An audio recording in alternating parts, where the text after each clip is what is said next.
Hello everyone, હું છું મુદ્રિકા સોલંકી. સ્વાગત છે તમારું મારી યુટ્યુબ ચેનલ મુદ્રિકા કુકમાં. આજે આપણે બનાવીશું પરંપરાગત દેશી રીતે બનતું અને ખાવામાં સુપર ટેસ્ટી એવું આખી કેરીનું અથાણું.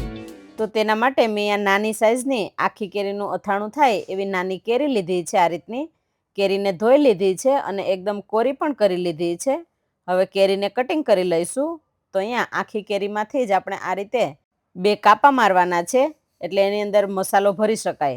તો આ રીતે 2 કાપા મારી અને 4 ભાગ કરી લઈશું. તો વચ્ચેથી ગોટલીનો ભાગ છે એ કાઢી લેવાનો છે. તો અહીંયા બધી કેરીને આ રીતની કટિંગ કરી લીધી છે. હવે એક વાસણની અંદર 6 થી 7 ચમચી જેટલું મીઠું ઉમેરીશું. મેં અહીંયા આખું મીઠું લીધું છે. હવે 5 ચમચી જેટલી હળદર, બંને વસ્તુને મિક્સ કરી લેવાનું છે. અહીંયા તમારી પાસે આખું મીઠું ન હોય તો તમે રેગ્યુલર જે મીઠું વાપરતા હોય એ લઈ શકો. હવે બંને વસ્તુ બરાબર મિક્સ થઈ ગઈ છે.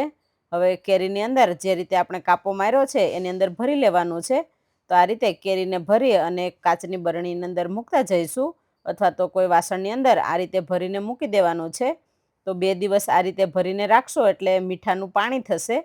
તો આ રીતે બધી કેરી ભરી લીધી છે. હવે ઢાંકી અને 2 દિવસ આ રીતે રહેવા દઈશું. અને દિવસમાં 3 થી 4 વાર ઉપર નીચે કેરીને કરવાની છે, એટલે બધી બાજુ હળદર મીઠાનું પાણી છે એ લાગી જાય. તો અહીંયા 2 દિવસ જેવું થઈ ગયું છે અને મેં આ મોટા વાસણમાં કેરી કાઢી લીધી છે. તો આ રીતની કેરી છે એ પીળી થઈ ગઈ છે. તો આ રીતની કેરી થાય ત્યાં સુધી રાખવાની છે. તો હવે આપણે પાણીમાંથી કાઢી અને સૂકવી દઈશું. હવે કેરીમાં ભરવા માટેનો બોળો બનાવવા માટે મેં અહીંયા 150 ગ્રામ મેથીના કુરિયા લીધા છે, 4 ચમચી રાઈના કુરિયા, એક નાની વાટકી મેથીને મેં ખાટા પાણીમાં પલાળીને રાખેલી હતી 7 થી 8 કલાક માટે, એને કોરી કરીને લીધી છે, એ ઉમેરીશું. અહીંયા મેં મેથીના કુરિયા લીધા છે એટલે આખી મેથીનું પ્રમાણ ઓછું રાખેલું છે. જો તમારે મેથીના કુરિયા ન ઉમેરવા હોય તો તમે મેથીનું પ્રમાણ વધારી શકો. હવે 4 થી 5 ચમચી જેટલું મીઠું ઉમેરી દઈશું. હવે મેં અહીંયા 2 તજના ટુકડા, 20 નંગ મરી અને 1 ચમચી વરિયાળી લીધી છે.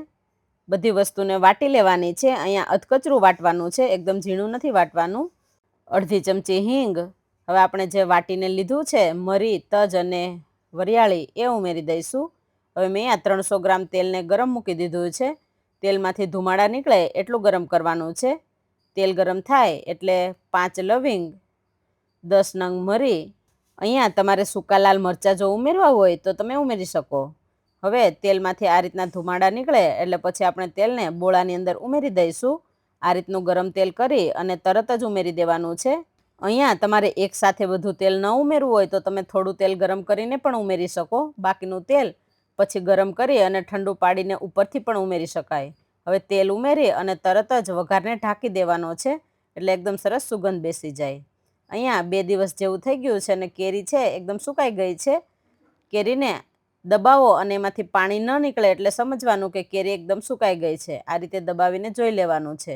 જો પાણી નીકળતું હશે તો કેરીને હજુ આપણે સૂકવવા દેવાની છે. વઘારની સુગંધ એકદમ સરસ બેસી ગઈ છે. હવે નોર્મલ ઠંડુ પડે એટલે એની અંદર હળદર ઉમેરીશું. તો મેં અહીંયા 1 મોટી ચમચી ભરીને હળદર લીધી છે, એ ઉમેરી અને હળદરને મિક્સ કરી લઈશું. હવે એકદમ ઠંડુ પડવા દેવાનું છે, પછી આપણે લાલ મરચું ઉમેરીશું. બોળો ગરમ હશે અને લાલ મરચું જો ઉમેરીશું તો આપણું અથાણું છે એ કાળું પડી જશે. એટલા માટે અહીંયા ઠંડુ પડે પછી જ ઉમેરવાનું છે. અને નવું મરચું હોય એ જ ઉમેરીશું, અથવા તો કશ્મીરી મરચું ઉમેરી શકાય. એનાથી અથાણું છે એકદમ લાલ થશે. તો અહીંયા બોળો ઠંડો પડી ગયો છે.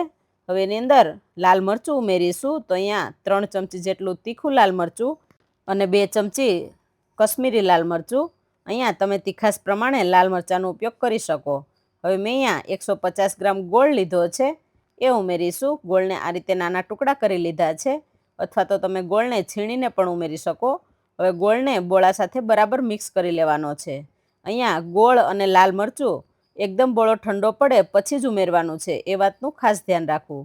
જો બોળો ગરમ હશે અને આપણે ગોળ ઉમેરીશું તો આપણું અથાણું છે એ ચવડ થઈ જશે. એટલા માટે એકદમ ઠંડુ પાડી અને પછી ઉમેરવાનું છે. અહીંયા લાલ મરચું અને ગોળ મિક્સ થઈ ગયા છે. હવે કેરીની અંદર ભરી લઈશું. તો આ રીતે બધી કેરીને ભરી લીધી છે. હવે આપણે કાચની એરટાઇટ બરણીમાં ભરી લઈશું. અથાણું ભરવા માટેની બરણી એરટાઇટ હોવી જોઈએ. અને અથાણું ભરતી વખતે બરણીને બરાબર ધોઈ અને લૂછી લેવાની છે, એકદમ કોરી કરી અને પછી જ અથાણું ભરવાનું છે. તો આ રીતે કેરીને ભરી અને આ રીતે થોડી થોડી પ્રેસ કરતા જઈશું, એટલે તેલ ઉપર ઉમેરીએ એ બધું તેલ ઉપર આવી જાય. હવે બધી કેરી ભરાઈ ગઈ છે. હવે બાકીનો બોળો છે એ ઉપર ઉમેરી દઈશું અને પ્રેસ કરી અને તેલ ઉપર આવી જાય એ રીતે આપણે બરણીને ભરી લઈશું અને ઉપરથી ઢાંકણ ઢાંકી દઈશું. અથાણાને તેલમાં ડૂબેલું રાખવાનું છે. હવે આ રીતે બરણીમાં ભરી અને 1-2 દિવસ આપણે ઉપર નીચે કરી લઈશું, એટલે અથાણું છે એ બરાબર ખાવા લાયક થઈ જાય. તો 2 દિવસ પછી તમે આ કેરીનું અથાણું ખાઈ શકો. તો તમે પણ આ ઉનાળાની સિઝનમાં આખી કેરીનું અથાણું જરૂરથી ટ્રાય કરજો. તમને અમારી આ રેસીપી પસંદ આવી હોય તો વિડીયોને લાઈક કરજો, શેર કરજો અને અમારી ચેનલને સબસ્ક્રાઇબ કરવાનું ના ભૂલતા. Thank you.